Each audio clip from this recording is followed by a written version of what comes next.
बिस्मिल्लाहिर्रहमानिर्रहीम, अस्सलामुअलैकुम and a very good morning public में आपको खुश आमदीद कहूँगी। मैं हूँ अर्मिला हसन। उम्मीद करता हूँ आप बिल्कुल ठीक ठाक होंगे, मज़े में होंगे। आपकी सुबह अच्छी हुई होगी। प्रेसिडेंट ट्रंप की ट्वीट्स को लेकर आप मेरी तरह बड़े ओवर एक्साइटेड चल रहे होंगे, बिकॉज मैं ओवर एक्साइटेड की टर्म इसलिए यूज़ कर रही हूँ क्योंकि बैक टू बैक इतनी सारी डेवलपमेंट्स हो रही हैं और पाकिस्तान का उसमें जो किरदार है वो बहुत ज़बरदस्त है, तो इसलिए मैं ओवर एक्साइटेड की टर्मिनोलॉजी अपनी इसको दे रही हूँ।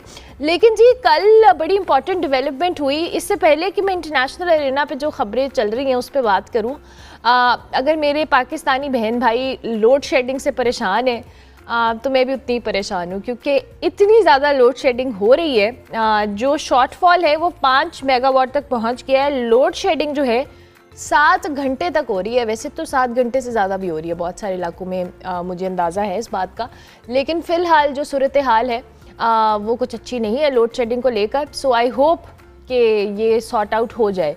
अब बात कर लेते हैं कुछ इंटरनेशनल अरेना पे ख़बरों में। हाल ही में डोनाल्ड ट्रंप अमेरिका और ईरान के जो अगले मुज़ाकरात भी पाकिस्तान में होने का वाज़ेह इशारा दे चुके हैं, बल्कि दे दिया है। एक ऐसे वक्त में जब ओवरऑल बात की जाए ख़त्ता गैर यकीनी सूरत हाल का शिकार है, पाकिस्तान मुमकिना तौर पर एक बार फिर सिफारतकारी का मरकज़ बनता दिखाई दे रहा है। मुमकिना तौर पर सदर ट्रंप खुद भी मुज़ाकरात के लिए पाकिस्तान आएंगी, ये कुछ खबरें कल गर्दिश कर रही थी। अमरीकी क़यादत की जानिब से ना सिर्फ पाकिस्तान के किरदार को सराहा जा रहा है, बल्कि फील्ड मार्शल आसिम मुनीर साहब की कोशिशों को भी खत्ते में कशीदगी कम करने के लिए अहम करार दिया जा रहा है। दूसरी जानिब ईरान भी मुज़ाकरात के अगले मरहले के लिए आमादगी जाहिर कर चुका है, जिससे ये उम्मीद पैदा हुई है कि कशीदगी में कमी आ सकती है। ताहम जेडी वेंस के मुताबिक दोनों ममालिक के दरमियान 49 ईयर्स पर जो मुहीत अदम एतमाद है एक बहुत बड़ा चैलेंज है, और अमेरिका किसी आर्जी नहीं बल्कि जामे मुआहदे का ख़्वाह है। एक ऐसा मुआहदा जो ना सिर्फ जौहरी ख़तरात को रोके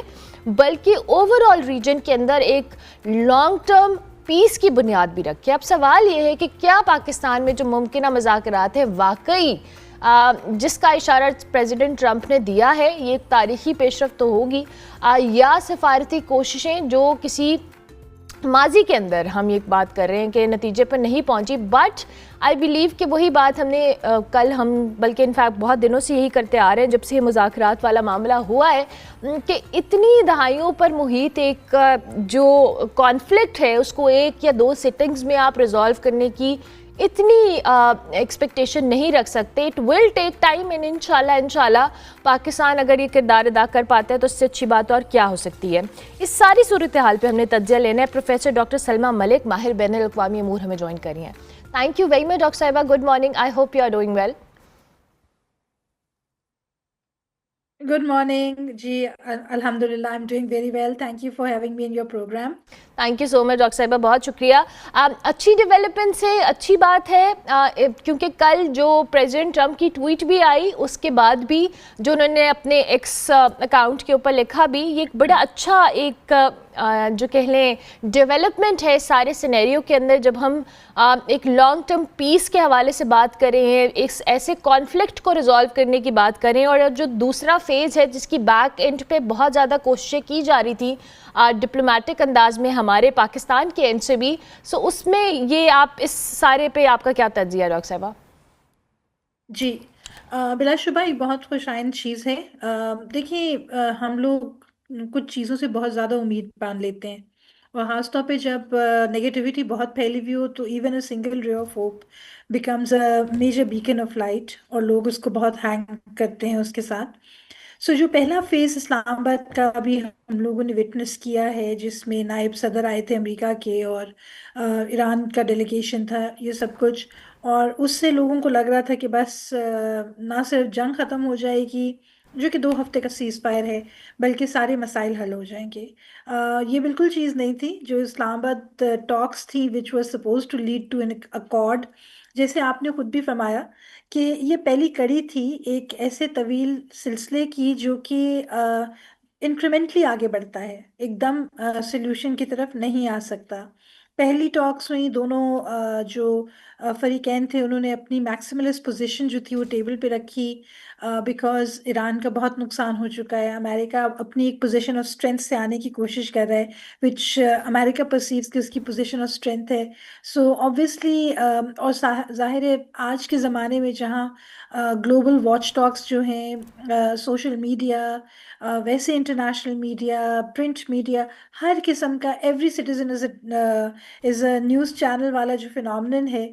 तो इस सारे मीडिया ब्लिट्स के अंदर जब इस तरह की निगोशिएशंस होती हैं तो स्टेक्स बहुत हाई हो जाते हैं। Not that they really care, but the fact is कि एक एक चीज़ की, एक एक लम्हे की, कौन कितना चला, किसने उंगली उठाई, किसने पलक कैसे झपकी, गले हर मिले, चीज़ जो है वो कैसे नोटेड बॉडी होती है। लैंग्वेज थी, ओवरऑल कैसे चीज। गले मिले, हाँ। पहला कदम कैसे उठाया।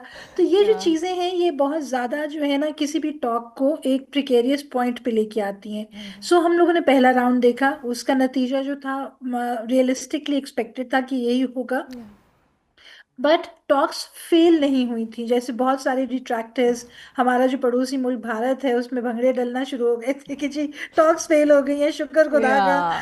तो ऐसी कोई बात नहीं थी। अब उसके हम नेक्स्ट फेज की तरफ जा रहे हैं, और देखिए अगर आपके लीडरान किसी फेज में इन्वॉल्व हो जाए तो उसका मतलब ये है कि अब तस्फिए का जो है मरहला शुरू होने वाला है। तो अल्लाह करेगा ये मसला हल होगा। पर इसमें जो कुछ चीज़ें ऐसी हो गई हैं वो अनफॉर्चुनेटली शायद रिट्रेस ना हो सके। बिलफर्ज जिनमें एक तो आपकी ग्लोबल एनर्जी कॉस्ट्स हैं, वो बहुत स्काई रॉकेट कर गई हैं। वो पता नहीं कितने हद तक नीचे आएंगी, अगर नीचे आएंगी भी तो एक हद से ज़्यादा नहीं आ सकेंगी। मिडल ईस्ट में जो एक बैलेंस ऑफ पावर था और जो मुख्तलिफ ममालिक के आपस में ताल्लुकात थे वो बहुत अब डिफरेंट नहज पे चले गए हैं। सो हमें मिडिल ईस्ट का जो पॉलिटिकल मैप है अब वो मुख्तलिफ वो बदलता दिखाई दे रहा है। इसके बाद ये है कि ईरान भी ग्लव्स ऑफ अप्रोच के साथ आगे बढ़ेगा। अमेरिका के लिए वहाँ अपने आप को अपनी फ़ौज के ज़रिए कमिट करना लॉन्ग टर्म, जो नेवल ब्लॉकेट की वो बात कर रहे हैं वो ज़रा मुश्किल है। सो उनको वहाँ से अपने आप को किसी तरीके से ऑनरेबली एक्सट्रैक्ट करने की सख्त ज़रूरत पड़ेगी। बट पाकिस्तान का जो रोल है वो माशाल्लाह बहुत अच्छा है, हम सराह रहे हैं, सारी दुनिया सराह रही है। पाकिस्तान ने बहुत समझदारी के साथ, बहुत प्रूडेंस के साथ जो है ये पूरे का पूरा प्रोसेस चलाया है। और अल्लाह करेगा कि हमारा बहुत कलीदी रोल रहेगा इन मुज़ाकरात की कामयाबी में। बिल्कुल हावेवर जो ईरान और अमेरिका के या ईरान इसराइल के अंडरलाइंग कॉन्फ्लिक्ट पॉइंट्स हैं ठीक। वो रिजॉल्व नहीं होंगे, अच्छा वो डॉक्टर चलते साहब, रहेंगे। सॉरी मैं आपको इंटरप्ट कर रही हूँ, आई रियली वांट कि आप इसको भी ज़रूर करें, ये जो आपने अंडरलाइन कॉन्फ्लिक्ट्स का जिक्र किया है। लेकिन एक साइड पे जहाँ पर अब हमें थोड़ी सी फ्लेक्सिबिलिटी नज़र आ रही है, और आपने खुद भी अपने जवाब में कहा कि हम इसको अगर रियलिस्टिकली देखें तो पहला जो फेज़ था उसमें यही आउटकम हम एक्सपेक्ट करना चाहिए था, रियलिस्टिकली जो हुआ। अब उस एंड से जहाँ पर ईरान भी अब कह रहे हैं कि जी हम भी मुज़ाकरात के दूसरे फेज़ के लिए तैयार हैं, और अमेरिका की तरफ से स्टेटमेंट आना भी खुशाइंद बात है, लेकिन जिन नकात के ऊपर पहले भी डेडलॉक था उसको सॉर्ट आउट करना इटसेल्फ एक बड़ा चैलेंजिंग होगा, क्योंकि वही बात है, डिप्लोमेसी ही इसको ठीक कर सकती है। ऑन ग्राउंड आप बूथ्स कर लें या कुछ भी, आप फौजें उतार लें, आप धमकियाँ दे दें, ये फिर हम वॉर की सिचुएशन में जाने के, अल्लाह ना करे, ऐसी सिनेरियो क्रिएट हो सकता है। सो ये जो नकात पे डिसएग्रीमेंट है इसको सॉर्ट आउट करना एज अ मीडिएटर पाकिस्तान के लिए भी कितना मुश्किल होगा? जी बिलाशुबा पाकिस्तान मीडिएटर का रोल जो है हमें ये लगता है कि जी बड़ा मज़े का रोल है कि दोनों को बुला लो, अच्छा अच्छा खाना खिलाओ, या अच्छी अच्छी मीम्स बनाओ, मीडिया कवरेज करो, या और it's a one big party. Not at all, mediation बहुत एक टफ मरला है। और अगर अनफॉर्चुनेटली मीडिएशन मुकम्मल तौर पे फेल हो जाए तो जो थर्ड पार्टी होती है उसकी क्रेडिबिलिटी और उसकी जो एक ग्लोबल फेस है उसको बहुत डेंट होता है, इन अ सेंस कि बट साथ में ये क्वालिफाई करूं कि मीडिएशन कभी भी मैंडेटरी नहीं होती। उसका जो रिजल्ट है कि अगर आप माने तो ठीक है, अगर आप ना माने तो उस पे जो मीडिएटर है उसके ऊपर वो उसकी रिफ्लेक्शन उस तरह से नहीं होती कि जी देखें ये फेल हो गए। बट द फैक्ट कि आप एक प्रोसेस सक्सेसफुली फुलफिल करना चाह रहे हैं और वो ना हो, तो उसका इम्पैक्ट हर एक पे आता है, ठीक है। सो वो एक चीज़ है, बट दैट डजेंट मीन कि वो मुल्क कुछ कम हो जाता है और सारा कुछ। But at the same time अगर जो भी मुल्क अपनी मीडिएटरी ऑफर जो है रोल ऑफर कर रहा है, सबसे पहले तो दोनों फरीकैन उसके ऊपर मुकम्मल कॉन्फिडेंस दिखाते हैं उसकी न्यूट्रलिटी पे, तो वो उसकी तरफ आते हैं। अब पाकिस्तान के लिए this is a very fascinating thing, क्योंकि ईरान उसका बिल्कुल ना सिर्फ बरादर मुस्लिम मुल्क है बल्कि नेक्स्ट डोर नेबर भी है। और अगर ईरान में कुछ भी होता है तो उसके रिपल इफेक्ट्स पाकिस्तान में हर सूरत आते हैं। अमेरिका के साथ पाकिस्तान के जो है दहाइयों पुराने रिलेशंस हैं। पावर बैलेंसर रहा है पाकिस्तान के लिए, पाकिस्तान उसका अलायंस पार्टनर रहा है। हमारी हॉट एंड कोल्ड भी चलती रही है। Then there is Saudi Arabia, और अभी हमारे प्राइम मिनिस्टर साहब सऊदी अरेबिया और तुर्की के दौरे पे गए हैं। सो इन सारे ममालिक को जो कि बहुत मेजर से रखते हैं, और हमने जब वॉर होती देखी तो उसकी एक वर्टिकल और हॉरिजॉन्टल एक्सपेंशन हमने दोनों देखी। सो किसी भी मीडिएटर के लिए इन सारे के सारे एक्टर्स को एक पॉइंट पे लेके आना, क्योंकि हम तो सिर्फ ईरान और अमेरिका को देख रहे हैं एज द प्रिंसिपल या फरीकैन, बट इनमें वो एक्टर्स भी बहुत हद तक इम्पॉर्टेंट हैं जो कि perhaps they may not be on the table, but hmm. They are behind the table, और उनके स्टेक्स बहुत हद तक इन्वॉल्व हैं, जिसमें हमारे वो मुस्लिम ममालिक हैं जो कि इस वॉर का विलिंग अनविलिंगली हिस्सा बन गए। बन गए हैं। जहां अमरीकी बेसिस थी और वहां हमले हुए, और फिर अमरीका इसराइल ने ईरान के नाम पे वहां हमले किए ताकि ये वॉर जो है हॉरिजॉन्टली स्प्रेड हो। तो it was a free for all. और अगर पाकिस्तान उस वक्त अपनी मीडिएटरी रोल प्ले करके इस वॉर को सीज फायर पे ना लेके आता 2 हफ्ते की, तो ये जो फ्री फॉर ऑल एस्केलेशन हो रही थी, ये एक बहुत ही डेंजरस तरफ हमें आई लेके एग्री। जा रही थी। तो अल्लाह का शुक्र है कि ये पॉज और हॉल्ट हुआ है। अ, अब इसके आगे पाकिस्तान जो है अपनी मुमकिन कोशिश करेगा। दोनों ममालिक को इस चीज़ का एहसास है।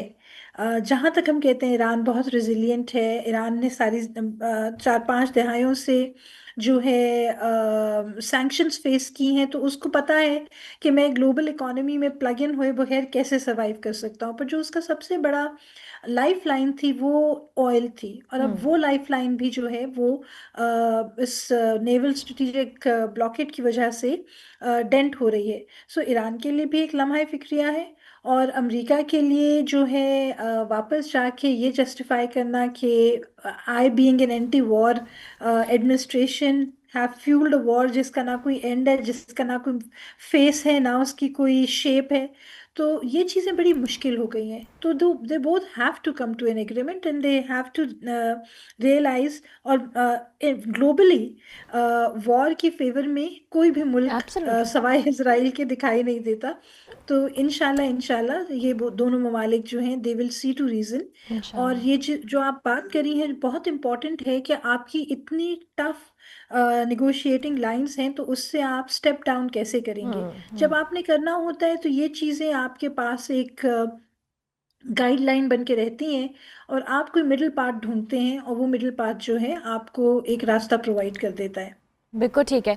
अच्छा डॉक्टर साहब, ऑन ए लाइटर एंड, ये जो भी आप बात कर रही हैं, जिस तरीके से प्रेसिडेंट ट्रंप ने कल अपनी स्टेटमेंट में भी कहा कि वी ऑल अग्री कि हमारे जो फील्ड मार्शल हैं या प्राइम मिनिस्टर हैं, हमारी जितनी भी टीम रही है, चाहे इसहाक डार साहब रहे हैं, इनकी बड़ी डिप्लोमेटिक एफर्ट्स रही हैं, और ये एक बहुत बड़ी हिस्ट्री क्रिएट हुई है कि हमने इस्लामाबाद के माशा अंदर इन सारी चीज़ों को किया। And we really proud as a Pakistani कि हम इसको विटनेस कर रहे हैं और इसको डिस्कस कर रहे हैं। पर प्रेसिडेंट ट्रंप जिस हिसाब से तारीफ़ें कर रहे हैं, जितने अनप्रिडिक्टेबल वो इंसान है या प्रेसिडेंट हैं, डर भी लगता है कभी कभी एकदम से कहीं यू बहुत डर टर्न ले लगता है। लिया। मतलब मुझसे एज अ पाकिस्तानी इतनी तारीफ़ें डाइजेस्ट नहीं हो रही हैं, मुझे डर लगता है हाँ, क्योंकि वो कुछ भी हम कभी भी नहीं बोल। पाकिस्तानियों को आदत नहीं है ना, हमें क्रिटिसिज्म की ज्यादा आदत है ग्लोबल लेवल पे। तो या ये हमारा एक माशाल्लाह से डिप्लोमेटिक हाई पॉइंट है। या और मैं बहुत जगहों पे ये बात कह चुकी हूँ कि पाकिस्तान की जो सिविल मिलिट्री क़यादत है, उसकी जो मेच्योरिटी है और उसकी जो एक्यूमेन हमें दिखाई दी है पिछले 1 साल से, जब खास तौर पे भारत ने भी उनको सडनली सुबह उठे और उनकी तबीयत खराब हुई और उन्होंने डिसाइड किया कि चलो पाकिस्तान के साथ लड़ाई करते हैं, आजकल कुछ करने को नहीं है, तो उन्होंने पाकिस्तान के साथ लड़ाई डाल दी और या मुंह की खाई। तो तब से लेके अगर हम अब तक देखें, एक तो हमारी बहुत तारीफें हो रही हैं, जो एब्सोल्युटली। कि वाकई एक लम्हा फिक्रिया है कि ये क्या हो गया, खैरियत तो है, हाँ। सब कुछ ठीक तो है, but at the same time जो तारीफ हो रही है वो गलत नहीं हो रही। एब्सोल्युटली। पाकिस्तान के जो डिसीजंस रहे हैं और जो एक्शन प्लान रहा है इस पिछले एक साल के अंदर खास तौर पे, हम्म। वो बहुत फैसिनेटिंग है। It is a very wonderful read.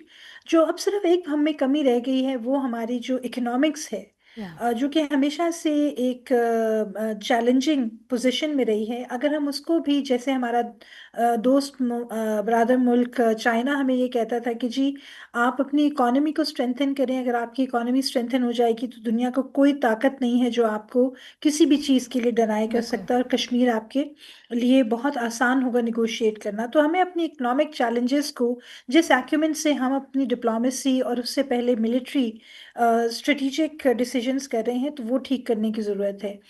जहाँ तक रहा कि ये फ्लिप हो सकती है चीज़, बिल्कुल हो सकती है, या।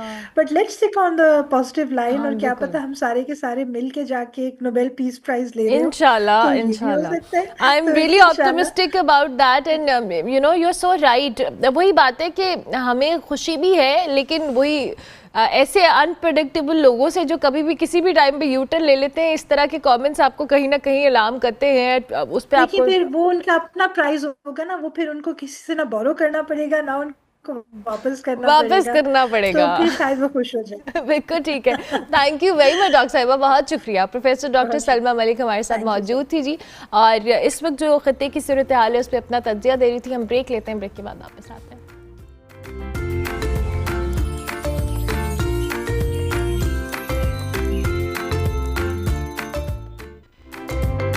Welcome back to good morning public जी। ब्रेक के बाद वापस आ चुके हैं। पाकिस्तान सुपर लीग सीजन 11 की बात करें तो जहां पर थ्रिलिंग एक्साइटिंग मैचेस जारी हैं, वहीं कल इवेंट में रेस्ट डे था और कोई मैच नहीं खेला गया, लेकिन आज एक और बड़ा मैच जिसमें पेशावर ज़ल्मी और कोयटा ग्लैडिएटर्स आमने सामने होंगे। इससे कबल अगर बात की जाए तो पेशावर ज़ल्मी ने गुज़िश्ता मैच में मुल्तान सुल्तान्स के खिलाफ बड़ी शानदार कारकर्दगी का मुजाहरा किया था, 24 रन से कामयाबी हासिल की थी। जबकि कराची में जो मैच खेला गया था इसमें ज़ल्मी ने पहले बैटिंग करते हुए 196 रन्स का एक स्ट्रॉन्ग टारगेट दिया था, जिसमें मोहम्मद हारिस बड़े इंपॉर्टेंट रहे। उन्होंने इनिंग्स बड़ी अच्छी खेली। हदफ के ताकुब में जी मुल्तान सुल्तान ने कोशिश तो की थी, लेकिन ज़ल्मी की जो बॉलिंग एंड था वो भी बड़ा स्ट्रॉन्ग था और इसके सामने वो ज़्यादा देर नहीं ठहर सके। यूँ पेशावर ज़ल्मी ने इस इवेंट में अपनी जो बर्तरी है उसको मज़ीद मुस्तहकम किया था। अब क्वेश्चन ये है कि आज के मैच में भी ये जो मोमेंटम ज़ल्मी का बिल्ड हुआ हुआ है इसको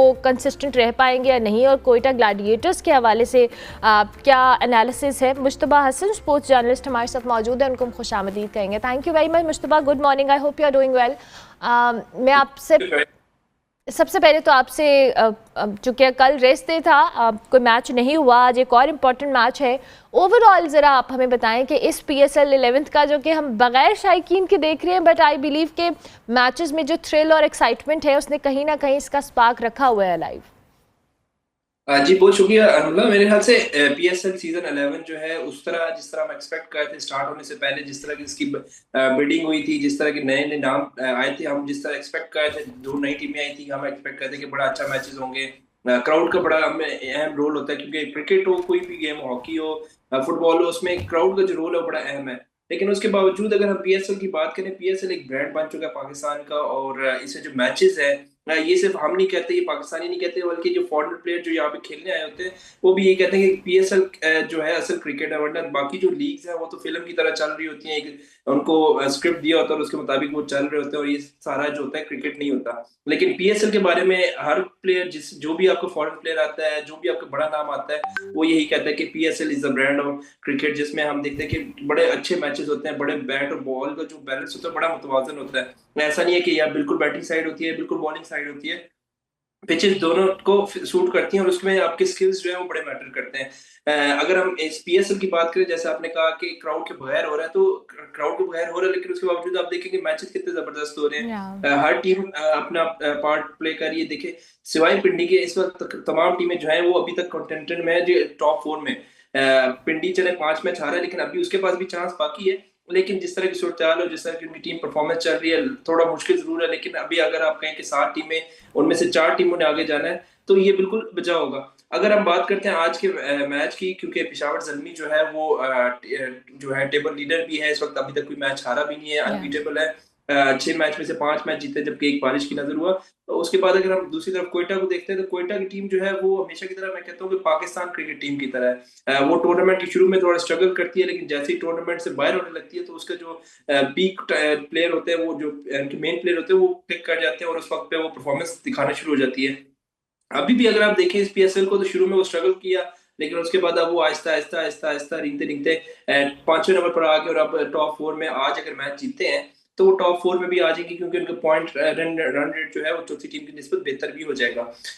अभी अगर हम बात करते हैं पेशावर ज़ल्मी की, तो नो डाउट वो अनबीटेबल टीम है। बाबर आजम लीड कर रहा है उसको, फिर कुशाल मेंडिस जो है, जो श्रीलंकन प्लेयर है, वो इस वक्त लीडिंग फ्रॉम द फ्रंट, क्योंकि टॉप जो रन गेटर है इस वक्त कुशाल मेंडिस है। और अगर हम विकेटों की बात करें, तो टॉप विकेट टेकर जो है वो सुफियान मकीम है, वो भी बिल्कुल। पेशावर ज़ल्मी में है। तो ये बड़ा इम्पैक्ट है, क्योंकि जो दो टॉप प्लेयर है वो दोनों पेशावर ज़ल्मी में। दूसरी तरफ अगर हम बात करते हैं कोयटा की, तो उनमें कोई ऐसा नाम नहीं है, बड़ा फॉरनर बड़ा प्लेयर कोई ऐसा नहीं है जिसको हम कहें कि यार उस पर हम डिपेंड कर सकते हैं उस तरह की परफॉर्मेंस दें। अभी अगर कोयटा की बात करें, तो हसन नवाज है उनकी तरफ से, जिन्होंने 197 रन सबसे ज्यादा बनाए। इसके अलावा उनको कोई ऐसा प्लेयर नहीं है जिसने 200 रन बनाए अभी तक इस पूरे टूर्नामेंट में। तो ये एक वजह है कि मेरे ख्याल से कोयटा को थोड़ा सा लैग जरूर कर रही है, लेकिन क्योंकि अब उनको पता है कि डू और डाई सिचुएशन, अब जो भी टीम मैच हारती जाएगी उसके लिए अगले राउंड में जाना मुश्किल होता जाएगा। और अब बारी है, क्योंकि तकरीबन सब टीमें 5-5 6-6 मैचेस खेल चुकी हैं। अब जो भी टीम हारती है उसके लिए मुश्किलात होती जाएंगी कि वो टूर्नामेंट से टॉप 4 में जगह बनाने में नाकाम रहेगी। तो अब कोयटा की कोशिश जरूर होगी कि आज वो एक अपसेट करे। अपसेट ही कहूंगा, क्योंकि पेशावर ज़ल्मी जिस तरह अभी तक परफॉर्मेंस दे बिल्कुल। रही है, चाहे वो बैटिंग हो, चाहे उनकी बॉलिंग हो, चाहे उनकी फील्डिंग हो। फिर हम बाबर आजम में बड़ी तनकीद करते हैं कि वो परफॉर्म नहीं दे रहे, लेकिन एज अ कैप्टन उनके अगर परफॉर्मेंस देखें तो वो भी 100% जा रहे हैं। ठीक है। बैटिंग में चले उस तरह की वो जो उनकी T20 कह लें कि उनका नेचुरल गेम नहीं है, उसमें उस तरह की परफॉर्मेंस नहीं दे पा रहे। लेकिन अभी भी अगर आप देखें तो टॉप 5 में उनकी जगह है, टॉप रन गेटर में। लेकिन डोंट यू थिंक मुश्तबा कि एज अ कैप्टन अगर उनकी परफॉर्मेंस है तो उनको जो उनका मेजर रोल है एज अ बैटर, वो भी उनकी परफॉर्मेंस से उनके फैंस एक्सपेक्ट करते हैं, या उनकी फ्रेंचाइज? देखिए उनकी फ्रेंचाइज ने उनको लिया है तो, क्योंकि एक देखिए बड़ा नाम है, एक मार्केटिंग नाम है, उसमें जितना भी बाबर आजम जिस टीम में होता है उसकी एक ब्रांड वैल्यू ही अलग हो जाती है। पाकिस्तान में इनको किंग के नाम से जाना जाता है, लेकिन इनकी परफॉर्मेंस अगर हम T20 की परफॉर्मेंस का जायजा लें, तो इनकी एवरेज तो चले मुनासिब है, ठीक है, लेकिन इनका स्ट्राइक रेट जो है वो आजकल की modern day cricket T20 cricket के मुताबिक नहीं है। जिसकी वजह से उनको टीम में होते हैं भी तनकीद होती है, टीम पे नहीं होते तब भी तनकीद होती है, क्योंकि जब टीम पे नहीं होते तो टीम 120 130 रन भी नहीं कर पाती, और जब टीम में होते हैं तो वो इतनी बॉलें खेल जाते हैं कि बाकी किसी को मौका नहीं मिलता, और टीम वही स्कोर 130 40 45 बनता है। तो ये बाबर आजम, अभी हम ना उनको निकाल सकते हैं ना हम उनको रख सकते हैं, हम अजीब फंस चुके हैं बाबर आजम में, क्योंकि हमारे पास अभी बैकअप टैलेंट मौजूद नहीं है। इस पीएसएल की अच्छी बात यह है कि हमारे पास नए नौजवान लड़के भी आ रहे हैं। हमने कई नौजवान लड़के जिनकी बड़ी अच्छी इनिंग्स देखी, जिसमें समीर मिन्हास हो गया, बड़ा नाम उसका आ रहा है, और अगले T20 में फॉर्मेट में पाकिस्तान टीम को रिप्रेजेंट करने के बहुत करीब पहुंच चुके हैं। शामिल अच्छा हुसैन हो मुश्तबा, गया। सॉरी मैं आपको इंटरप्ट कर रही हूँ, लेकिन अभी ये वही बात है जो हम हमेशा डिस्कस करते हैं। अभी तो हम शायद पीएसएल के दौरान सब लोग एज अ क्रिकेट व्यूअर बड़े सेंटिमेंटल हुए होते हैं कि जी अच्छा हमारे पास नया टैलेंट आ रहा है, हमने इनको आगे चांस देना है। बट जब डायरेक्टली आप पीएसएल से आइडेंटिफाई करके उनको नेशनल टीम का हिस्सा बनाती हैं और वो 1-2 मैचेस परफॉर्म नहीं करते, तो उसके बाद उस बेचारे का करियर भी ख़राब होता है और हम सब भी बैठ के उस पर क्रिटिसाइज़ कर रहे होते हैं।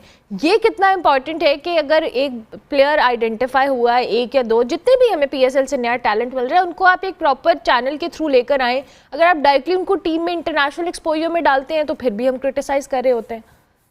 देखिए यहाँ पे थोड़ा सा मैं कहूँगा हमारे प्लेयर्स की नहीं बल्कि हमारी सिलेक्शन कमेटी जो है उसकी पसंद नापसंद पे आ जाती है। फिर उनको नए जो नौजवान लड़के होते हैं उनका हमेशा से जो आप जितने भी आपके इंटरनेशनल टीम्स हैं उनमें देखा जाए तो वो डेब्यू करवाते हैं अपने होम सीरीज में या आसान मैचेस में कराते हैं। हमारे यहाँ ये किया जाता है, ऑस्ट्रेलिया की सीरीज आ जाएगी, उसमें नए लड़के को डाल देंगे, वहां पे वो उसको उस पोजीशन पे नहीं खिलाएंगे जिस पोजीशन को नेचुरल प्लेयर है। अभी आप देखें जैसे समीर मिनाज की मैं मिसाल देता हूँ, वो एज एन ओपनर पीएसएल में परफॉर्म कर रहा है, लेकिन यही समीर मिनाज जब पाकिस्तान टीम में जाएगा तो उसको 1 डाउन 3 डाउन 2 डाउन इस तरह भेज दिया जाएगा, और वहां पे उसकी जो परफॉर्मेंस है ऑस्ट्रेलिया या किसी भी मुश्किल हालात में उस तरह की परफॉर्म वो नहीं कर पाएगा। ठीक है, कोई भी नया लड़का आएगा टीम में, डेब्यू करने में प्रेशर होता है, डेब्यू मैच में आप नहीं एक्सपेक्ट कर सकते कि पहली सीरीज में आके वो आपको 100-50 रन करता जाए, थोड़ा टाइम देना पड़ता है। हमारे यहाँ ये होता है कि पहला सीरीज होती है, जैसे कि हमारे पास सिर्फ एग्जांपल है शामाइल हुसैन की, शामिल हुसैन की। बांग्लादेश गए थे, स्ट्रगल किया उन्होंने क्योंकि उनका डेब्यू सीरीज थी। फिर बांग्लादेश जैसी पिचेस जो होती है वहां पे ऑस्ट्रेलियन प्लेयर स्ट्रगल करते हैं, इंग्लैंड के प्लेयर जाते हैं वो स्ट्रगल करते हैं, सीरीज हार के आते हैं, न्यूजीलैंड सीरीज हार के आती है, पाकिस्तान खुद सीरीज हार के आए। तो इस तरह की पिचेस पे जब आप डेब्यू कराएंगे प्लेयर्स को और आप एक्सपेक्ट करेंगे कि यार जहाँ पे बाबर आजम नहीं कुछ कर सका, जहाँ पे रिजवान कुछ नहीं कर सका, वहां पे आपके डेब्यू के प्लेयर्स परफॉर्म करेंगे, तो ये थोड़ी सी मेरी अनकाना सोच है। और आपको चाहिए कि जो आपके डोमेस्टिक मैचेस होते हैं, मैं ये नहीं कह रहा कि आप डायरेक्ट जो है पीएसएल की बुनियाद पे टीम में ले जाएं, लेकिन उनको एटलीस्ट उस जगह पे चांस है जहाँ पे वो डिजर्व करते हैं। ऐसा नहीं है कि आप उनको अगर रखनी है टीम में तो उस सीरीज में ले जाएं जहाँ पे आपको पता हो कि टफ कंडीशंस ऑलरेडी बैट्समैन के लिए, और हमारे बड़े बैट्समैन स्ट्रगल करते हैं, तो छोटे जो नए लड़के आ रहे हैं वो स्ट्रगल करेंगे। और हम पे जो प्रेशर होगा, एक के सोशल मीडिया का प्रेशर होता है कि नए लड़का परफॉर्म कर रहा है उसको टीम में क्यों नहीं रख रहे, तो वो मुश्किल हालात में खिला के कह देते हैं ठीक है वो परफॉर्म नहीं कर रहा, उसको हमने बाहर कर दिया, 2-3 साल के लिए वो सर्किट से बाहर होता है। हमारे पास बड़ी अच्छी एग्जांपल है हसन नवाज की। अभी भी वो अगर पीएसएल में कोयटा की टीम की परफॉर्मेंस देखे तो सिर्फ हसन नवाज ही एक ऐसा लड़का है जो हर मैच में कुछ ना कुछ स्कोर कर रहा है, लेकिन टीम में वो क्यों ड्रॉप हुआ? क्योंकि वो 1-2 मैचेस में फ्लॉप हुआ, न्यूजीलैंड गया और अच्छा डेब्यू किया, वहां पर उसने सेंचुरी भी की, लेकिन उसके बाद वो 1-2-3 मैच में स्ट्रगल किया और उसके बाद कहा जा रहा है कि वो प्लेयर नहीं है, वरना एक वक्त में उसको जनरेशनल टैलेंट कहा जा रहा था। फिर यकदम से वो जनरेशनल टैलेंट जो है वो गायब हो गया क्योंकि आपने एडजस्टमेंट करनी थी बाबर की, आपने एडजस्टमेंट करनी थी शादाब की, शहीन की, सुसर जो थे एक साथ हो गए, उन्होंने वर्ल्ड कप की टीम तैयार कर ली। और वहां पे हमने देखा कि सुफियान मुकीम जो इस वक्त टॉप विकेट टेकर है, 13 विकेटों के साथ इस वक्त टॉप जा रहा है, उसकी जगह हमने शादाब खान को वर्ल्ड कप में इंक्लूड कर लिया गया। तो जहाँ खिलाड़ियों का कसूर है कि इतनी जल्दी वो उनको एक्सपोजर मिल जाता है उसका फायदा नहीं उठाते, वहीं पे सिलेक्शन कमेटी का भी है मेरे ख्याल से कि वो खिलाड़ियों को उस तरह के चांसेस नहीं देते, पसंद ना दमाद सुसर और जो दोस्ताना कल्चर है उसको फरोग देते हैं और टैलेंट की बुनियाद पे सिलेक्शन नहीं करते। वहां पे सिलेक्शन कर लेते हैं जहाँ पे जरूरत नहीं होती, जहाँ पे जरूरत होती है वहां पे वो अपने दूसरे जो शादाब खान हो गए, जैसे वर्ल्ड कप में सुफियान पूरा साल से परफॉर्म कर रहा था, इब्रार पूरे साल से परफॉर्म कर रहा था, उस पर फोकियत दी गई। बिल्कुल ठीक है, तो इस तरह की पाकिस्तान टीम की जो परफॉर्मेंस है वो आपके सामने है। बिल्कुल ठीक है। Thank you very much Mushtaba, बहुत शुक्रिया। मुश्तबा हसन हमारे साथ मौजूद थे, स्पोर्ट्स जर्नलिस्ट, पीएसएल के ऊपर अपना तज्जिया देते हैं। ब्रेक लेते हैं, ब्रेक के बाद वापस आते हैं।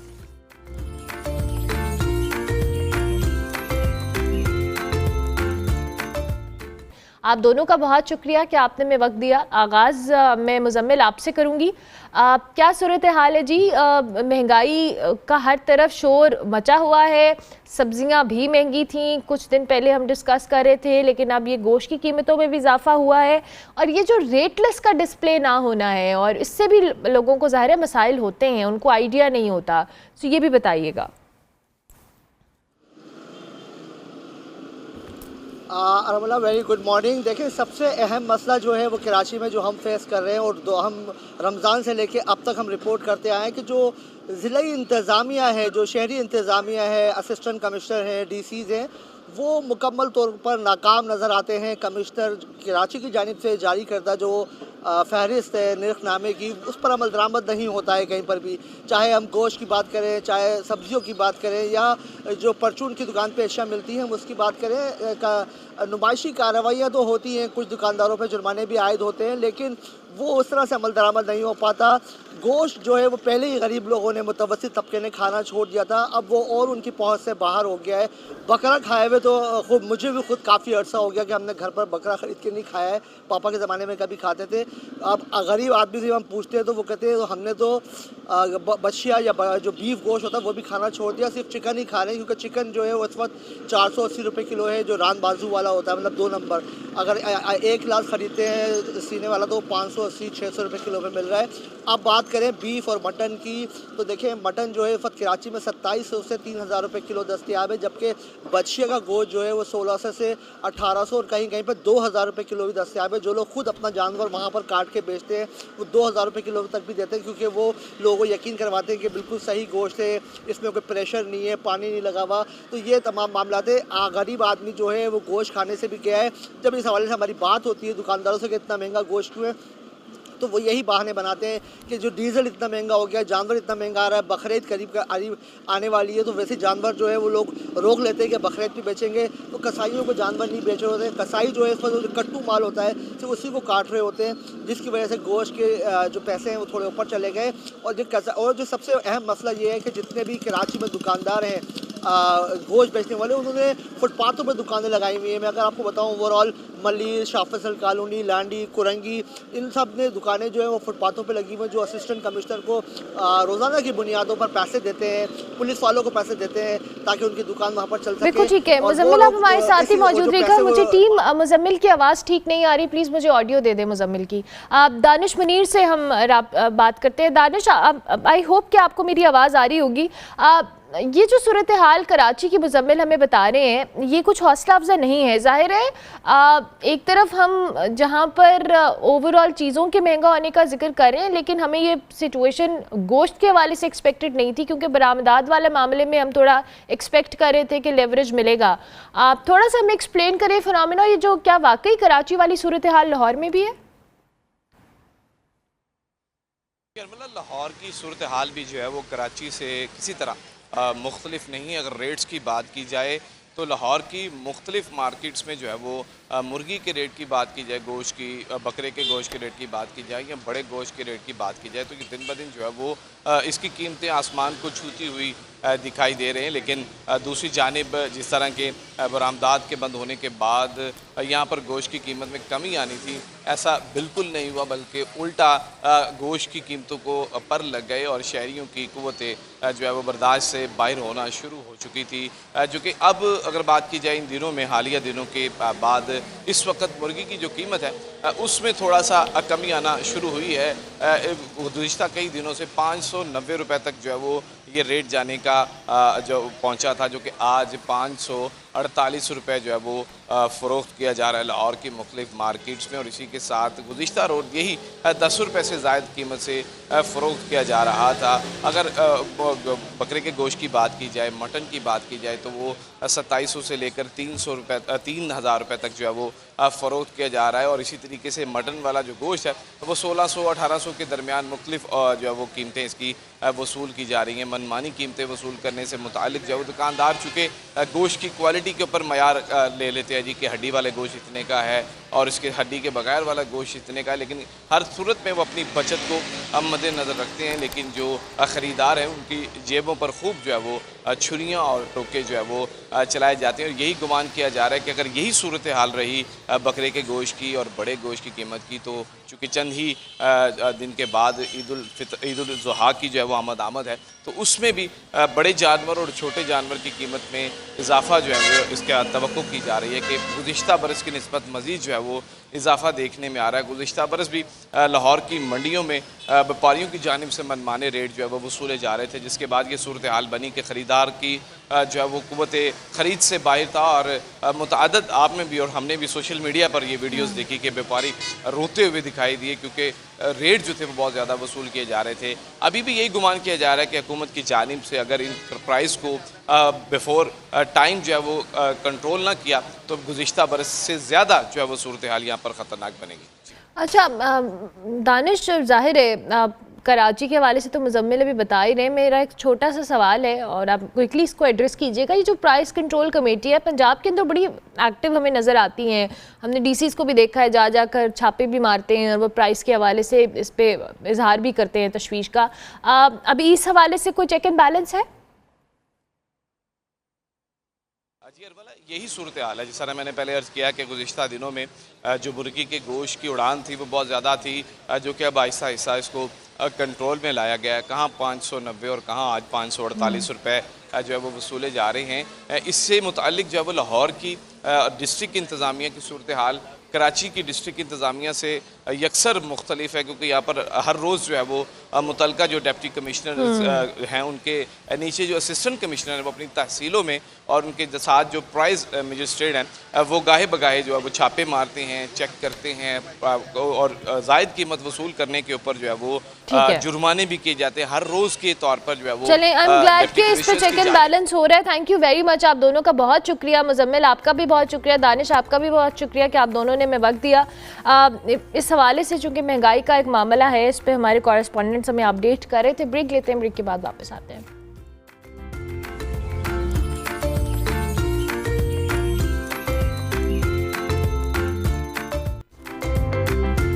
Welcome back to good morning public ji. बहुत लंबी ब्रेक के बाद हम वापस आए हैं। अच्छा जी, हर साल 15 अप्रैल को दुनिया भर में वर्ल्ड आर्ट डे सेलिब्रेट किया जाता है, जो ना सिर्फ फ़नून लतीफ़ा की एक इम्पॉर्टेंस को उजागर करता है, बल्कि इंसानों के दरमियान ताल्लुक़ को, हम आहंगी हो और इजहार के खूबसूरत रिश्ते को भी स्ट्रॉन्ग करता है। साल 2026 का मौजू है जी a garden of expression, cultivating community through art. इस बात की डिपिक्शन भी है कि फ़न एक ऐसा बाग है जहाँ मुख्तलिफ़ ख़यालात हों, जज्बात हों, सकाफ़तें हों, वो परवान चढ़ती हैं और इंसानों को एक दूसरे के करीब भी लेकर आती हैं। आजकल के दौर में जहाँ दुनिया मुख्तलिफ़ चैलेंजेस और डिवीज़न का शिकार है, आर्ट एक वो लैंग्वेज है जो बाउंड्रीज़ हो, बॉर्डर्स हो, लैंग्वेजेस हों और नज़रियात से बालातर होकर दिलों को जोड़ती भी है। ज़ख्मों को भरने, माशरती जो पहलुओं को उजागर करने में भी बहुत इंपॉर्टेंट रोल अदा करती है। तो अब क्वेश्चन ये है कि क्या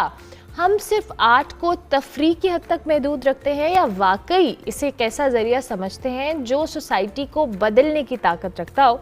इसी हवाले से आज हमने बात करनी है कि 15 अप्रैल को हम जो सेलिब्रेट कर रहे हैं वर्ल्ड आर्ट डे, इस पे हमारे साथ ज़बाद अनवर मौजूद हैं। मल्टी डिसिप्लिनरी आर्टिस्ट हैं, मीडिया प्रोफेशनल है, कल्चरल प्रैक्टिशनर हैं, director of the community artist colony. इनको हम खुश आमदीद कहेंगे। Thank you very much Zabad. Good morning, कैसी हैं आप?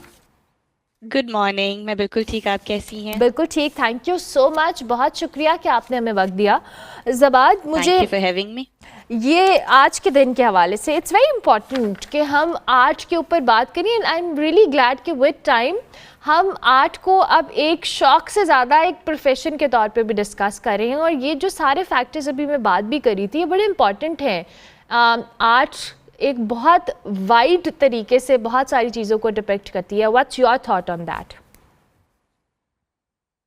देखें, पहले तो लाइक यू सेड, आपने बहुत अच्छी बात की कि हम आर्ट को सेलिब्रेट कर रहे हैं, क्योंकि अब जो है नज़रिया बदल रहा है। आर्ट को मुख्तलिफ तरीके से जो है एक्सप्लोर किया जा रहा है, देखा जा रहा है। पहले एक बहुत इनकैप्सुलेटेड टर्म थी, अब एक वाइड रेंज है आर्ट की, मुख्तलिफ मीडियम्स हैं। तो जैसे आपने बात की, आर्ट जो है वो न सिर्फ एक्सप्रेशन का नाम है, बल्कि मुख्तलिफ लोगों को, डाइवर्सिटीज़ को एक प्लेटफॉर्म पे लाने का, जोड़ने का नाम है। आर्ट के ज़रिए से कल्चर्स, यू नो, जितने भी दुनिया में जहाँ जहाँ लोग हैं वो इसी के थ्रू कनेक्ट होते हैं। ये एक सबके लिए एक ज़ुबान बनता है अपने आप को एक्सप्रेस करने का, अपने आप को बताने का कि वो कौन है, उनकी क्या शनाख्त है। तो चाहे वो हम हिस्टोरिकली देखें या आज के दौर में देखें, I think art is the only way that has kept us alive. Absolutely, absolutely. अच्छा, अब मुझे थोड़ा सा अपने काम के हवाले से बताएं। आपका माशाल्लाह प्रोफाइल बहुत ज़बरदस्त है।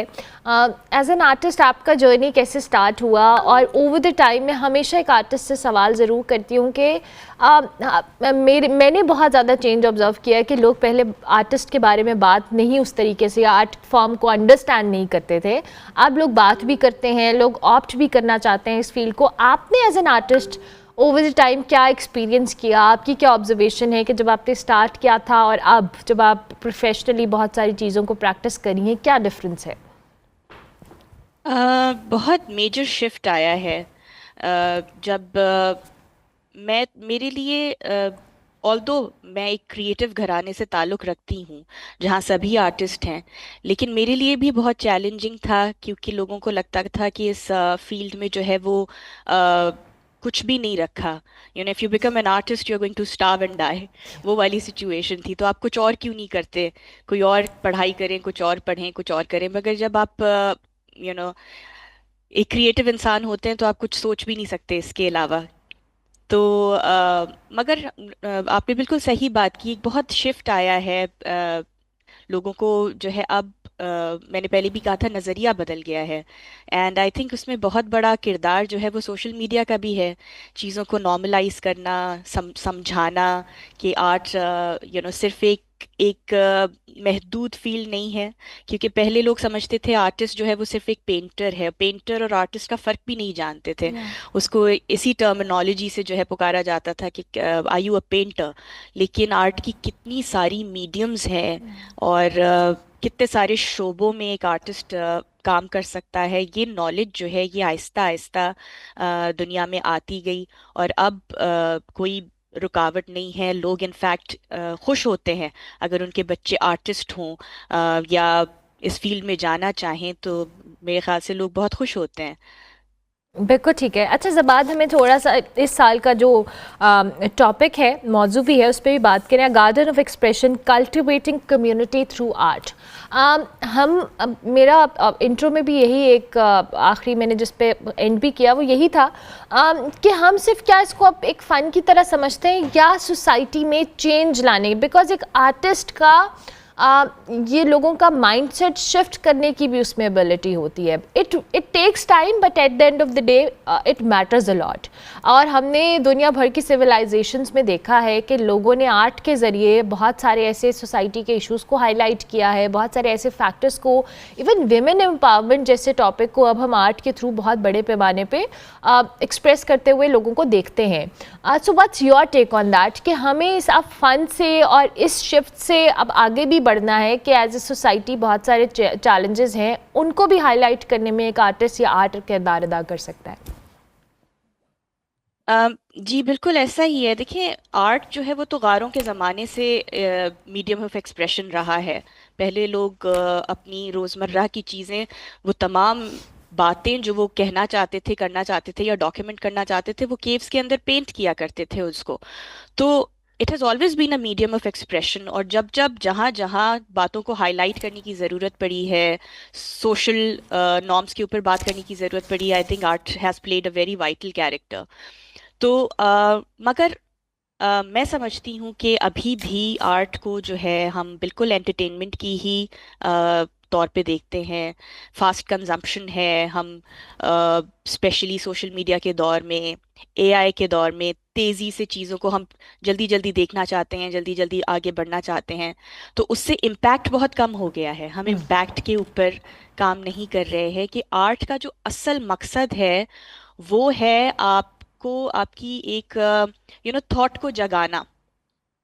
वो चीज़ें जो आपको अनकंफर्टेबल करती हैं उसके ऊपर आपकी तवज्जो दिलाना। वो बातें, वो चीज़ें सोसाइटी के अंदर जो समझें, जिनके बारे में हम यूजली बात नहीं करते या हम उन्हें मायूब समझते हैं। वो कहते हैं ना, एक फ्रेज है, if it disturbs you it's art. तो it is suppose to disturb you, it is suppose to make you question.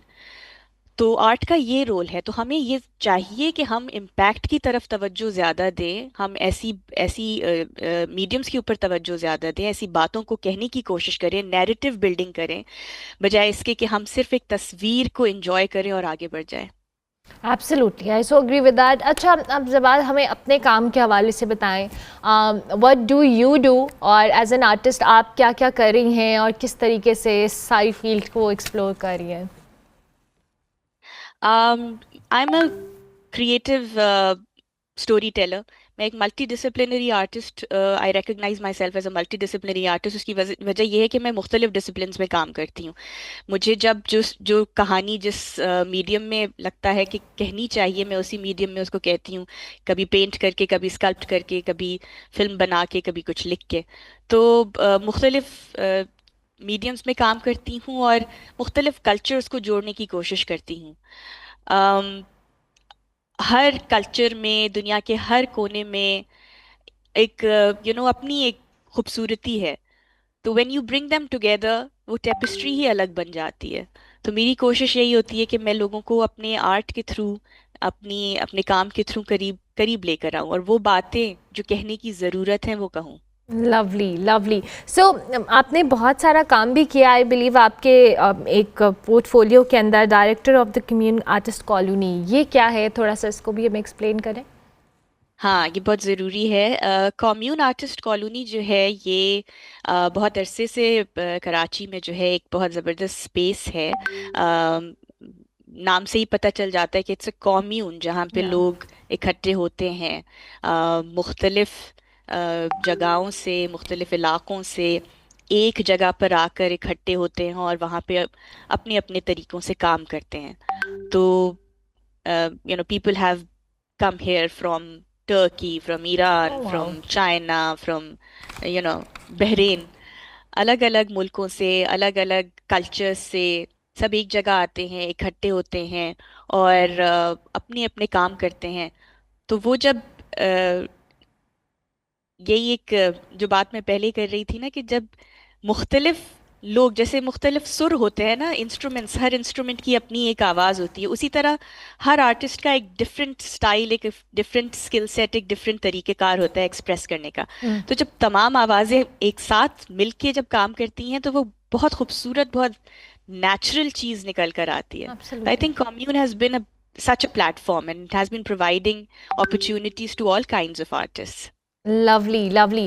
In the end, हमारे प्लेटफॉर्म से ज़बाद, anything you want to add on as an artist? आप क्या चाहती हैं? What do you expect? Obviously, हम सब optimistic तो हैं बहुत सारी चीज़ों को लेकर, क्या हम इतना बड़ा शिफ्ट देख रहे हैं, तो इसमें हमारे अंदर पोटेंशियल है कि थ्रू आर्ट या आर्ट फॉर्म्स हम इसमें और चेंजेस या शिफ्ट्स लेकर आ सकते हैं। But as an artist, what sort of suggestions you can give to people कि एज एन आर्टिस्ट वो क्या कैसे कंट्रीब्यूट करें और सोसाइटी के अंदर जो एक्सेप्टेंस है उसको हम कैसे बेहतर कर सकते हैं?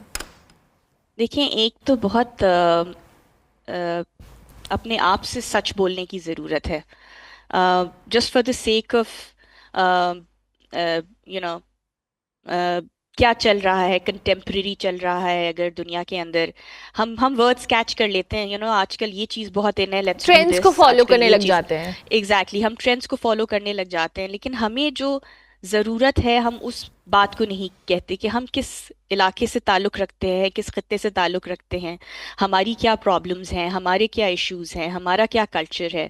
एक तो इस चीज़ को दिखाने की बेहतर तरीके से ज़रूरत है, क्योंकि देखें ये बहुत इट्स अ फोर्स। आप देख रहे होंगे इस वक्त दुनिया बहुत सारे चैलेंजेस से जूझ रहा है और हर जगह पे कुछ ना कुछ हो रहा है, लेकिन अगर आप सोशल मीडिया जाके देखें तो उन इलाकों में जहाँ पे इतना मैसेकर हो रहा है, इतनी मुश्किलात है, इतने रुइंस में भी लोग बैठ के म्यूज़िक प्रोड्यूस कर रहे हैं, अपनी शनाख्त को आर्ट के थ्रू दुनिया भर में बता रहे हैं। That is what is connecting.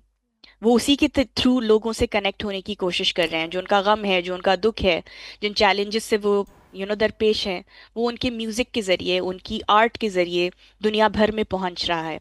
और इस तरीके से लोग समझ पा रहे हैं कि what are they facing, what are the challenges that they are facing at the moment.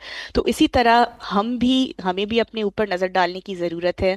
जो हमारे मसले हैं, जो हमारी एक्चुअल सकाफ़त है, जो हमारा नैरेटिव है, हमें उसको पुट फॉरवर्ड करने की ज़रूरत है, बजाय इसके कि हम सिर्फ ट्रेंड्स कैच करें, क्योंकि उसका कोई इम्पैक्ट नहीं होता। You're right. Thank you very much, Zabad. It was lovely having you on the show. और बहुत अच्छा लगा आपसे बात करके. Keep contributing through your art. Zabad Anwar हमारे साथ मौजूद थी जी. आज वर्ल्ड आर्ट डे सेलिब्रेट किया जा रहा है, उसके हवाले से हम बात कर रहे थे. ब्रेक लेते हैं, ब्रेक के बाद वापस आते हैं.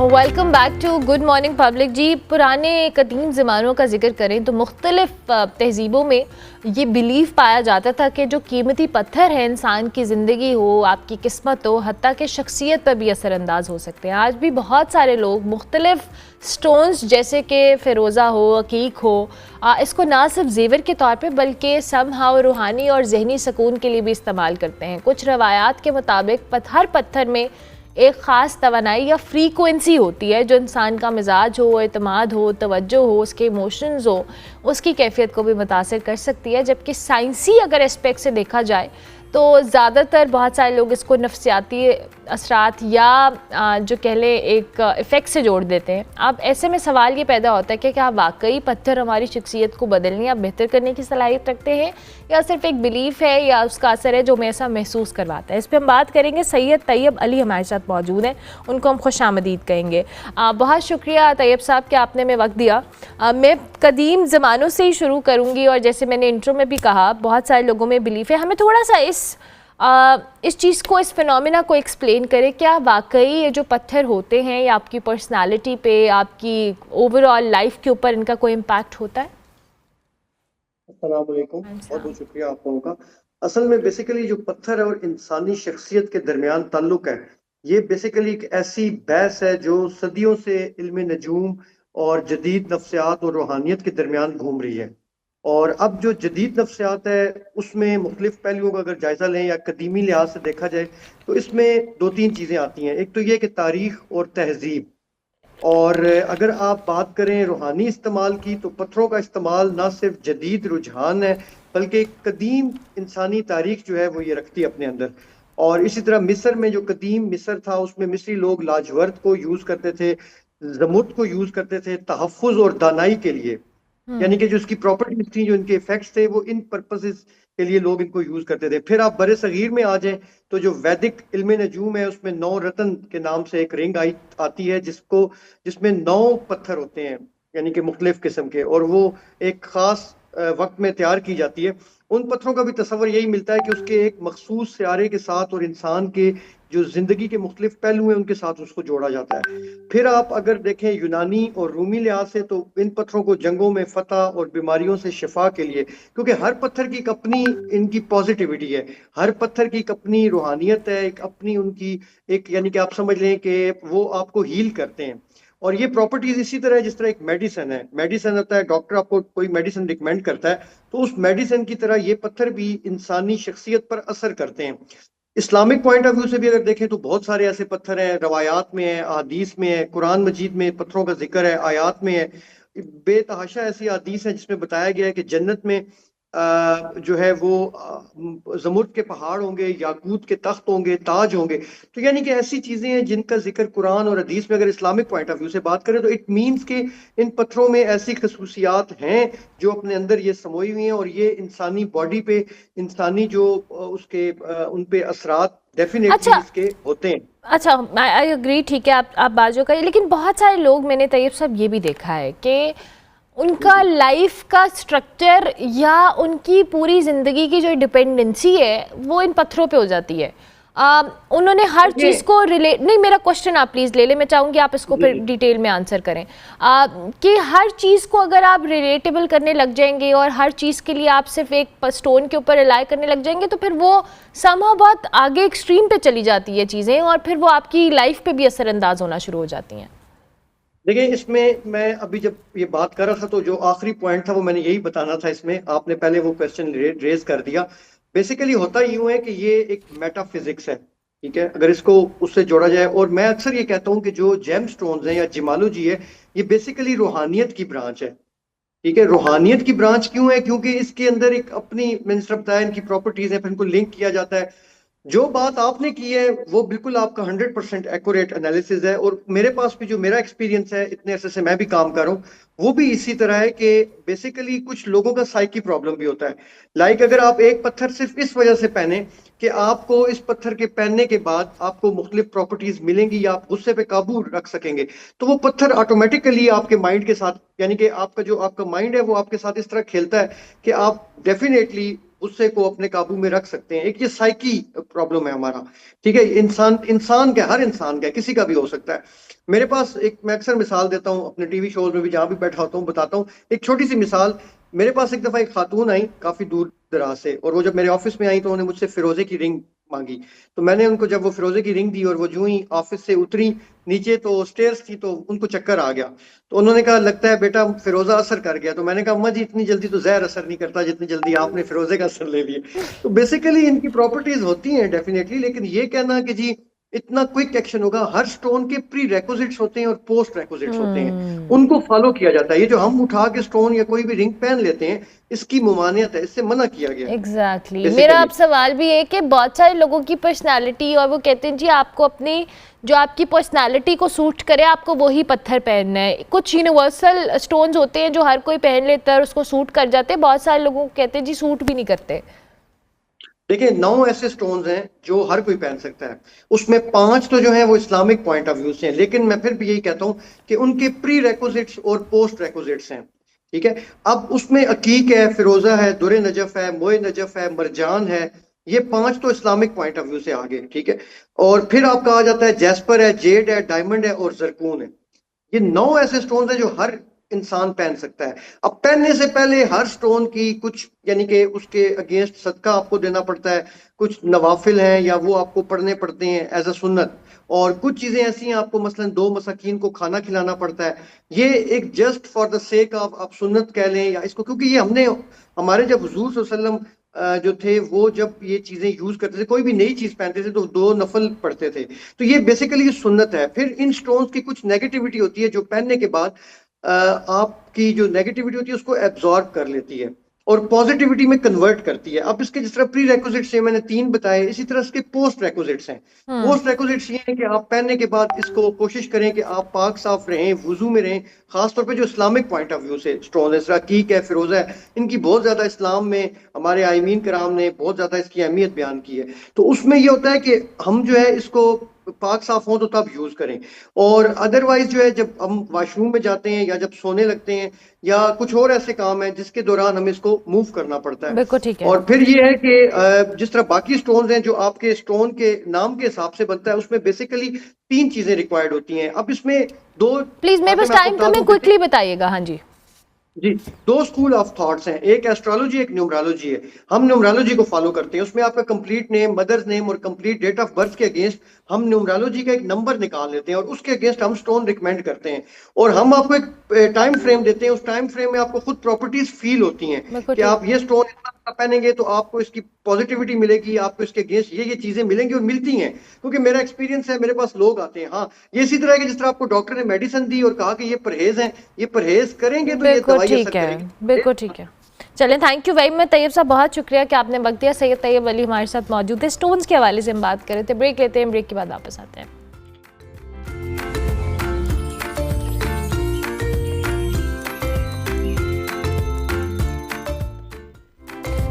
Welcome back to good morning public जी। प्रोग्राम के आखिरी हिस्से में आपको खुशामदीद करेंगे। आज का जो हमारा टॉपिक है ना, इंटरेस्टिंग भी है और कुछ यूनिक भी है, और मुझे समझ नहीं आ रहा मैंने इसको एक्सप्लेन कैसे करना है, लेकिन ये हमारी टीम मेंबर है ज़ैनब, उनका सजेस्ट किया हुआ टॉपिक है, तो पहले हम ज़ैनब के लिए, अगर अच्छा है तब भी ज़ैनब का क्रेडिट है, बुरा है तब भी ज़ैनब का क्रेडिट है। अच्छा जी, अब एक ऐसी आवाज़, एक धुन कह लें, एक हिडन मैसेज कह लें जो हमारे दिमाग और रवैये को बदल सकता है। यही सवाल आजकल ख़ास तौर पर बहुत ज़्यादा सर्कुलेट भी हो रहा है सबलिमिनल मैसेजिंग के हवाले से, कि बहुत ज़्यादा ज़हर बहस है। सबलिमिनल दरअसल एक ऐसी ऑडियो विजुअल मैसेजेस होते हैं जो इस हद तक मध्यम या तेज़ रफ्तार हो सकते हैं कि हमारी शऊरी जहन जो है उन्हें वाज़े तौर पर महसूस नहीं कर पाता, मगर ये दावा किया जाता है कि वो लाशऊरी जहन तक पहुंचकर हमारी जो सोच है, आदात है या एहसासात इस पर असर डाल सकते हैं।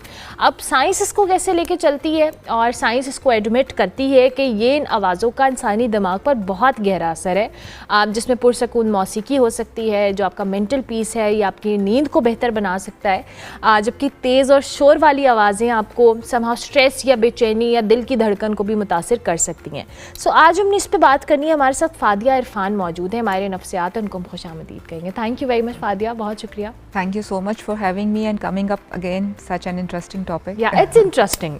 थोड़ा सा हमें सबलिमिनल मैसेजिंग के हवाले से बताएं एज अ साइकोलॉजिस्ट।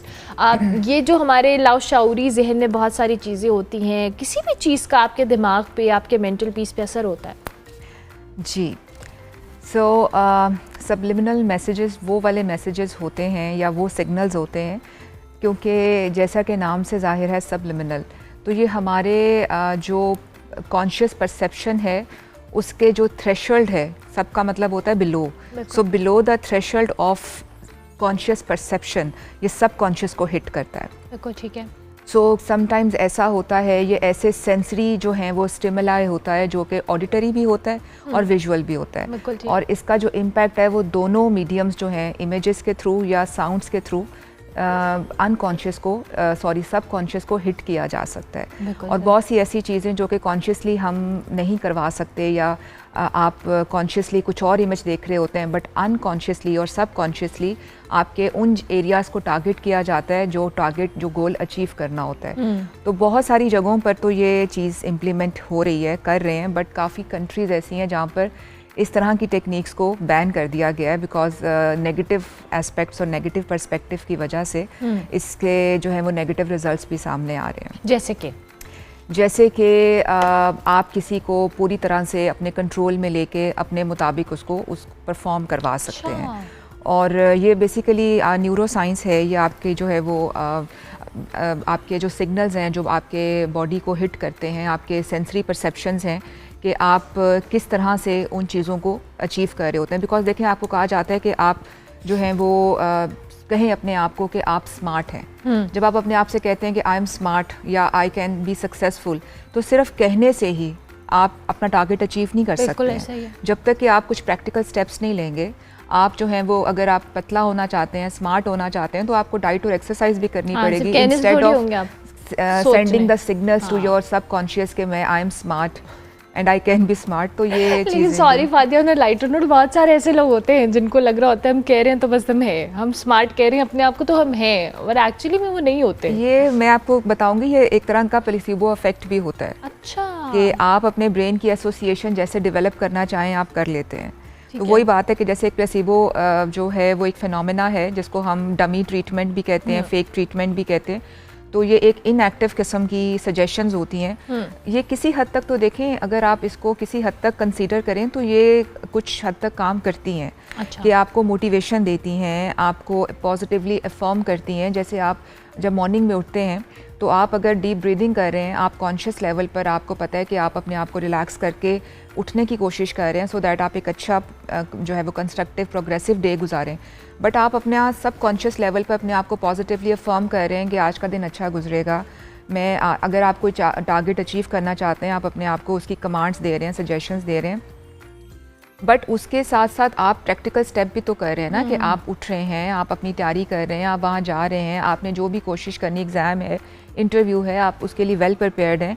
और उसके साथ आप एडिशनली अपने आप को, so it can be used as a supplementary tool, supporting tool के तौर पे यूज़ हो सकता है। बट अगर हम ये एक्सपेक्ट करें कि इससे आपके लाइफस्टाइल चेंज हो जाएगा, आपकी कॉम्प्लेक्स पर्सनालिटी चेंजेस पॉसिबल होंगी, तो ये साइंटिफिकली ऐसी कोई रिसर्च जो है स्टडी सामने नहीं आई जो इसको प्रूव करती है। बिल्कुल ठीक है। अच्छा फातिया, मुझे दोबारा से उस टॉपिक की जानिब भी आए।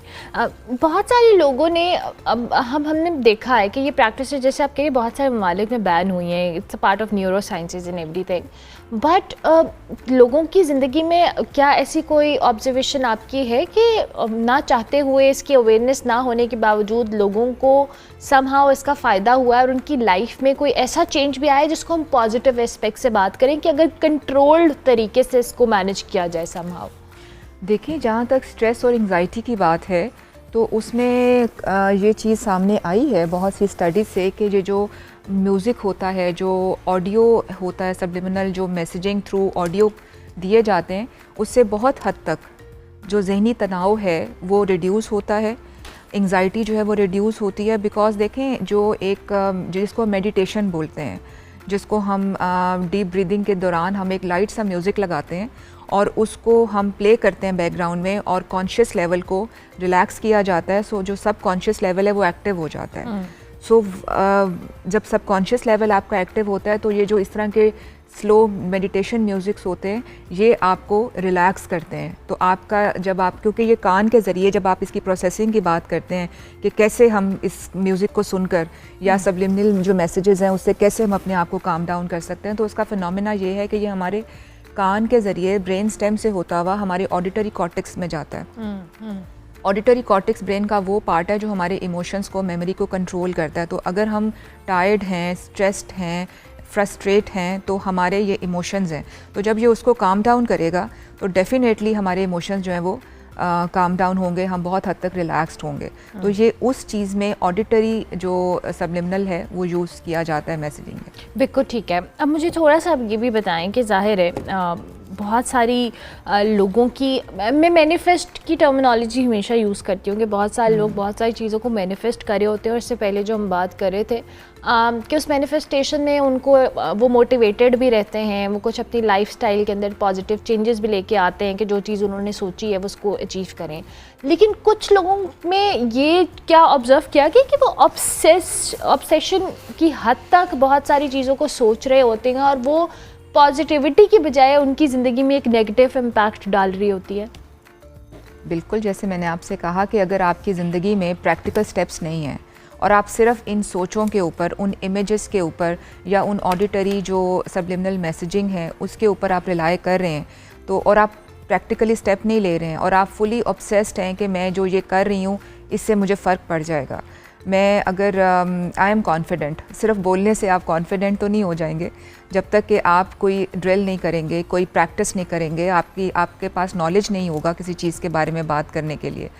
तो ये चीज़ें जो हैं, ये मैं इसको कंट्रीब्यूटिंग फैक्टर्स तो ज़रूर कंसीडर करूँगी किसी हद तक टारगेट अचीव करने के लिए, बट हम पूरी तरह से इस पर रिलाई नहीं कर सकते। बिल्कुल ठीक है। अच्छा, सोशल मीडिया के ऊपर इस पे बड़ी डिबेट चल रही थी पिछले कुछ दिनों में और लोग बहुत ज़्यादा इस पे बात कर रहे थे कि ये जी आप खूबसूरत होना चाहते हैं या कोई ऐसी चीज़ है, तो क्या ये लोगों के अंदर अवेयरनेस क्रिएट करना बड़ा ज़रूरी है? बिकॉज़ हम वही बातें ट्रेंड्स को फॉलो करे होते हैं, पूरी दुनिया सोशल मीडिया पे जहाँ लग गई वो लग गई। अब हमने एक टर्मिनोलॉजी सीख ली जी, सबलिमिनल मैसेजेस हैं और ये इसके थ्रू आप अपनी लाइफस्टाइल में डिज़ास्ट्रस किस्म का चेंज लेकर आ सकते हैं। अब रियलिस्टिक अप्रोच होना सिनेरियो में कितना इम्पॉर्टेंट है? सोशल मीडिया की जहाँ तक बात है तो मैं आपको बताऊँ, हर चीज़ बड़ी एक्सैजरेटेड फॉर्म में हमारे सामने आती है। तो इसमें मेरा ख्याल है कि एक्सैजरेशन ज़्यादा है, क्योंकि अब अगर कोई इंसान खूबसूरत बनना चाहता है तो उसको ऑब्वियसली कुछ उसके फ़िज़िकल ट्रेट्स होती हैं, उसका कुछ फ़िज़िकल उसका स्ट्रक्चर होता है, आपके स्किन का टेक्सचर होता है, आपके फ़ीचर्स होते हैं, मतलब ये सब चीज़ें उसमें कंट्रीब्यूट करती हैं। आप सिर्फ सबलिमिनल एक मैसेजिंग के थ्रू ये सोचें कि आई एम ब्यूटीफुल और आप अपने आप को होना चाहती ठीक हूँ है या कुछ मैसेज भी, दे हाँ। सकते हैं आपको। हमें बड़े हमारे जो हैं, मुझे याद है वो कहते हैं कि जब कोई खातून प्रेग्नेंट होती है तो उस कमरे में बहुत खूबसूरत बेबी की तस्वीरें लगाएं। What is it?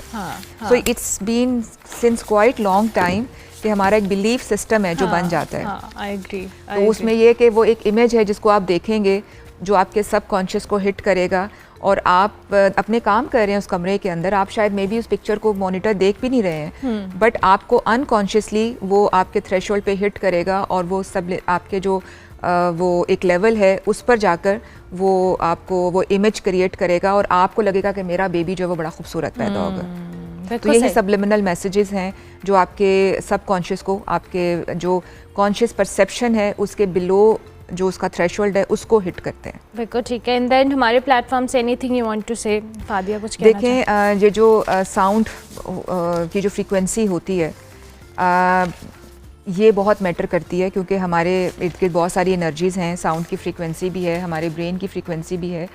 तो जब आप सो रहे होते हैं तो आपने देखा होगा कि आप कॉन्शियसली तो you are sleeping, you are not aware of what's happening in the surrounding, but आप एक बहुत तेज़ शोर से एकदम उठ जाते हैं। तो वो क्या वजह है? क्योंकि जो साउंड फ्रीक्वेंसी है that hits your subconscious level. तो एक फ्रीक्वेंसी तो है, लेकिन आप इसको कैसे यूज़ कर रहे हैं, this is completely up to you.